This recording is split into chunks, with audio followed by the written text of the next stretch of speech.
Hello कर्क राशि यानी कि Cancer. Welcome back to my channel. मैं हूं स्मिता और हम लोग करने जा रहे हैं आपकी मंथली जनवरी 2025 की रीडिंग। नया साल आप सभी को बहुत सारी ढेर सारी खुशियां लाए, ब्लेसिंग्स लाए, अबंडेंस लाए और बहुत सारे आपको लाइफ में खुशी दे हमेशा। तो चलिए स्टार्ट करते हैं रीडिंग को। अगर आप मेरे चैनल में न्यू है कैंसर, देन आप लोग मेरे चैनल को लाइक शेयर सब्सक्राइब ज़रूर कीजिए। पर्सनल रीडिंग के लिए आप लोग मुझे रीच आउट कर सकते हैं। मेरा मेल आईडी डिस्क्रिप्शन बॉक्स में, स्क्रीन्स में मैंने ऑलरेडी मेंशन किया हुआ है। नोटिफिकेशन आइकन प्रेस करना बिल्कुल ना भूलें, ताकि हर बार आप लोग नोटिफिकेशन आइकन प्रेस करें तो मेरा वीडियो आपको टाइम टू टाइम अपडेट होता रहेगा। तो चलिए शुरू करते हैं रीडिंग को। तो सबसे पहले हम लोग देखेंगे कि जनरल प्रेडिक्शंस आपकी कैसे होने होने वाली है first 10 days, second 10 days, third 10 days of January. उसके बाद हम आपकी करियर रीडिंग करेंगे। उसके बाद हम आपकी मैरिज लाइफ की रीडिंग करेंगे। फिर नो कांटेक्ट की रीडिंग करेंगे इस महीने की। एंड लास्ट में गाइडेंस। लेट्स सी कैंसर के लिए, कर्क राशि के लिए ये महीना, फर्स्ट 10 डेज, तीन कार्ड्स बोलिए गाइस। तीन कार्ड्स यूनिवर्स प्लीज हमें बताएं। कैंसर यानी कि कर्क राशि के लिए तीन कार्ड्स जनवरी के महीने में कैसा रहने वाला है। Okay, ace of pentacles, death, nine of swords. Okay. Hmm देखिए, पहले 10 दिन में तो एस ऑफ पेंटिकल्स की एनर्जी है। हम्म एस ऑफ पेंटिकल्स बात कर रहा है कि आपका एक नया साल एक नया साइकिल के साथ चल रहा है। एक नया साइकिल जो है आपको फेस करना पड़ रहा है। मे बी आप बहुत टाइम से कुछ ऐसे चीज़ों को लेकर परेशान थे फाइनेंसेस में, और अभी एक नया अपॉर्चुनिटी आपको मिल रहा है। ओके, सो नया नया अपॉर्चुनिटी मुझे दिखाई दे रहा है। थोड़ा सा प्रिपरेशन चाहिए इस अपॉर्चुनिटी को ग्रैब करने के लिए, क्योंकि बहुत सारा अबंडेंस आपके पास आ रहा है। एंड कैंसर हमेशा से ही आपके पास बहुत सारा अबंडेंस आता है, तो डेफिनेटली आपको बहुत कुछ पता चल रहा है। मे बी नया प्रोजेक्ट भी हो सकता है। मे बी आप बहुत टाइम से एक प्रोजेक्ट के पीछे काम कर रहे हो, तो वो प्रोजेक्ट आपको मिल सकता है। तो फर्स्ट 10 डेज तो बहुत मनी मैटर्स में आप बिजी रहने वाले हो। सेकेंड 10 डेज है डेथ की एनर्जी। डेथ की एनर्जी यहाँ पे ये बोल रही है दैट कुछ चीज़ें ख़त्म हो रही है आपके लाइफ में, कुछ चीज़ें स्टार्ट हो रही है। तो ख़त्म क्या हो रही है, may be a change is coming. कोई अनहेल्दी रिलेशनशिप को आपको टाटा बाय बाय बोलने की ज़रूरत है कि okay bye bye see you, अब हम कभी नहीं मिलेंगे। उस तरह की भी कुछ एनर्जी आ रही है। एंड ऑफ अ साइकिल हो रहा है। कुछ बहुत टाइम से कुछ टॉक्सिक सिचुएशन रिलेशनशिप में आप थे, वो चीज़ें ख़त्म हो रही हैं आपके लाइफ से। It is an ending. Okay, and ending is always new beginning. Ending is never कि इसके बाद क्या मैं नई स्टार्ट नहीं होगा, मेरी लाइफ क्या ख़त्म हो जाएगी, ऐसा कुछ नहीं है। आपकी शुरू से एक नई लाइफ बन रही है, जनरेट हो रही है। एंड इस ट्रांसफॉर्मेशन ने में कभी कभी जब एंडिंग होता है तो बहुत हर्ट होता है, बहुत तकलीफ होता है, बिकॉज कुछ चीज़ें हमारे लाइफ से निकल रही हैं और कुछ चीज़ें ऐड ऑन हो रही हैं। तो इसमें आप थोड़े से परेशान हो सकते हो, नॉट मच, थोड़ा बहुत। नाइन ऑफ सोर्ड्स की एनर्जी यहाँ पे लास्ट 10 डेज में ये बता रहे हैं। हाँ। फियर, डर किसी चीज़ का। ओके, किसी चीज़ को लेके आप डर रहे हो। ओके, मे बी कोई चीज़ें खो गई है आपसे, या कुछ आप ऐसा कर रहे हो जिसकी वजह से आप डर रहे हो। तो वो चीज़ को आपको लोगों से शेयर करना चाहिए, इंस्टेड ऑफ अपने अंदर घुट घुट के जीना, स्लीपलेस नाइट्स में रहना और कोई सोल्यूशन ना निकालना। उससे बेटर है कि आप इस डर को निकालो कम्प्लीटली।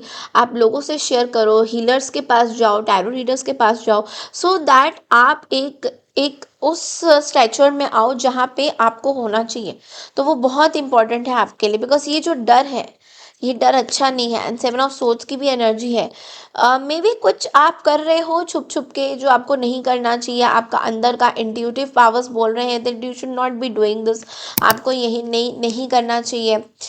मे बी आप किसी के थर्ड पार्टी बन रहे हो लव लाइफ में, और maybe you are doing something जो डिसेप्टिव एनर्जी कहलाता है, जो चोरी वाली बिट्रेयल एनर्जी कहलाता है। पैसों को लेके भी ये चीज़ें हो सकती। तो अगर आप ऐसा कुछ कर रहे हो या आपके आसपास कुछ ऐसे लोग हैं, you have to really make sure कि आप ऐसा कुछ ना करो। बिकॉज ये जो डर है ये तभी जाएगा जब आपको ये रियलाइज़ होगा कि ओके जो मैं कर रहा हूँ या कर रही हूँ ये अच्छा नहीं है, I should not be doing this. Okay, अब ये आप ही के ऊपर है कि आप क्या कर रहे हो। ओके, ऐसा भी हो सकता है कि आप कुछ ना कर रहे हो एंड आपके आसपास कुछ लोग हैं जो आपको बदनाम करने में लगे हुए हैं। Take it how it resonates. चलिए देखते हैं कि career wise, okay, career wise आपका कैसा रहने वाला है कैंसर।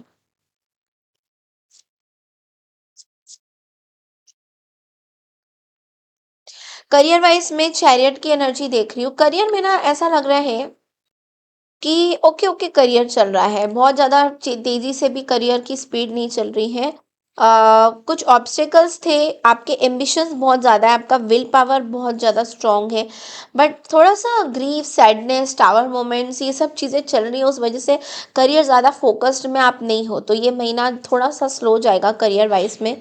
मे बी आप नेगेटिव चीज़ों पे बहुत ज़्यादा फोकस कर रहे हो, नेगेटिविटी बहुत ज़्यादा आपके पास आ रही है, या ना चाहते हुए भी आप एक लॉस की एनर्जी में फील कर रहे हो, एक सैडनेस की एनर्जी में जा रहे हो। तो कहीं ना कहीं आपको ये महीना थोड़ा करियर वाइज में लॉस लगेगा, ऐसा मन नहीं लगेगा काम करने का, थोड़ा सा लॉस लगेगा आपको। ओके, अब हम देखेंगे कि मैरिज लाइफ में अगर आप हो, मैरिज लाइफ में अगर आप हो तो आपकी रिलेशनशिप लव लाइफ में क्या एनर्जीज आ रही है कैंसर।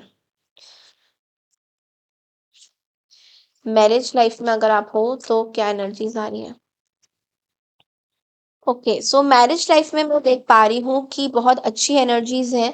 आप अपने देखिए, two of cups, ace of cups and the knight of swords, marriage में आप बहुत ज़्यादा खुश हो, you are just totally totally focused on your partner, आप पार्टनर के ऊपर फोकस कर रहे हो।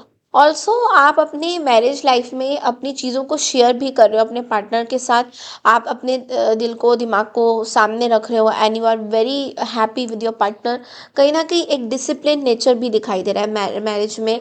आप दोनों बहुत स्पिरिचुअल हो रहे हो, you are trying to be very spiritual, ये महीना बहुत स्पिरिचुअलिटी को लेके आ रहे हो, और अपनी दुख बातें सुख दुख वटेवर इट इज़ आप शेयर करते हुए नजर आ रहे हो इस महीने। तो ओवरऑल एक यूनियन दिखाई दे रहा है मुझे मैरिज में। ओके, एक यूनियन। अब हम देखेंगे कि नो कांटेक्ट सिचुएशन में अगर आप हो अपने पार्टनर के साथ तो क्या होने वाला है। नो कांटेक्ट सिचुएशन में अगर कैंसर आप हो किसी के साथ। Okay, so no contact situation में नो कांटेक्ट सिचुएशन में बेसिकली क्या हो रहा है कि you want to you are basically pouring your heart out. आप नो कांटेक्ट में आप चाहते हो पार्टनर के साथ कुछ बात करना, बट आपके और आपके पार्टनर के बीच में बहुत ज़्यादा डिफरेंसेस है। Maybe physically you guys are apart from each other, आप एक दूसरे से बहुत दूर हो, और पार्टनर को आप अपनी खुल के चीज़ें बताना चाहते हो that what you feel, but कहीं ना कहीं बंधे हुए हो, मे बी डिवोर्स्ड हो या सेपरेटेड हो, आप दोनों में लीगल सिचुएशन चल रही है, कुछ ना कुछ चल रहा है जिसकी वजह से आप दोनों में एक एक बंधा हुआ सा फील हो रहा है, बट दोनों के ही माइंड में और हार्ट चक्रा में there is lot of emotions, but वो आप एक्सप्रेस नहीं कर पाओगे। तो यस, पार्टनर कांटेक्ट नहीं करेंगे, नो कोई एक्शन नहीं है आपकी तरफ से भी, कोई एक्शन नहीं है, बस एक डिफरेंसेस है। You guys are trying to get away from old baggage, जो भी ओल्ड बैगेज था उससे बाहर निकलना चाह रहे हो, तो यही है। चलिए देखते हैं गाइडेंस क्या रहता है आपका कैंसर। लेट्स सी गाइडेंस क्या रहता है इस महीने का। सो लेट्स सी गाइडेंस क्या आता है cancer. Guidance is the moon energy. Okay, now cancer यहाँ पे क्या है, आपको इंट्यूशन की सुननी है, pay attention to signs from the divine. आप कहीं ना कहीं डिवाइन की साइंस को समझ नहीं पा रहे हो, डिवाइन आपको कुछ बात करना चाहते हैं, कुछ बोलना चाहते हैं। मून की एनर्जी यहाँ पे रिप्रेजेंट कर रहा है कि आपको अपने इंट्यूशन की सुननी है, instead of feeling fear and anxiety unnecessary. अपने फियर्स को बाहर निकालिए। ये जो आपका डर है, किसी चीज़ का डर है आपके अंदर, इस डर को आपको निकालना होगा। ये डर बहुत टाइम तक नहीं रह पाएगा आपके साथ, बिकॉज डर डर के आप अपनी ज़िंदगी नहीं बिता सकते हो। तो you know you this come out of this situation. अब ये कोई भी रीज़न से डर है, you have to solve that, you have to solve that. तो यूनिवर्स आपको यही बोल रहे हैं दैट डिसाइड करिए, फोकस रहिए अपनी चीज़ों में, and try to defence also. यहाँ पे कुछ लोग आपके पास में भी आ सकते हैं टू क्लैरिफाई समथिंग। तो कहीं ना कहीं आपको इस डर को हटाने की ज़रूरत है, बिकॉज ये डर आपको बहुत टाइम से प्रॉब्लम दे सकता है। तो you know try to remove this fear, do some meditation, get a clarity that what you want in your life. क्यों हो रहा है आपके साथ ये डर वाली सिचुएशन? कहीं आप कुछ गलत काम कर रहे हो तो get yourself checked that मुझे ये गलत काम नहीं करना है। If I am doing this I need to stop it, okay, and get over this fear. Because ये फियर एनर्जी कोई हिडन सीक्रेट्स भी बताता है। Maybe you are hiding something and mysteriously you are doing something. It could be anything related to your relationship, related to your finances, whatever it is, you need to get over this. तो कोशिश करिए अपने आप को इस डर से बाहर निकालने की, ओके। एंड कुछ अगर कर भी रहे हो तो just face the opinions of others, tell the truth. Mysteries को हाइड करिए, मिस्ट्रीज को मिस्टीरियस मत बनाइए बहुत ज़्यादा। Tell that okay you are doing this and you know this is what it was bothering you, और इस चीज़ को ख़त्म करिए, ठीक है। तो ये थी आपकी जनवरी की रीडिंग कैंसर। आई होप आपको पसंद आई है। पसंद आई तो चैनल को लाइक शेयर सब्सक्राइब ज़रूर कीजिए। मैं मिलती हूँ आपसे एस्ट्रोलॉजिकल प्रेडिक्शंस के लिए, वीकली रीडिंग के लिए। तब तक के लिए नमस्कार and take care everyone. Happy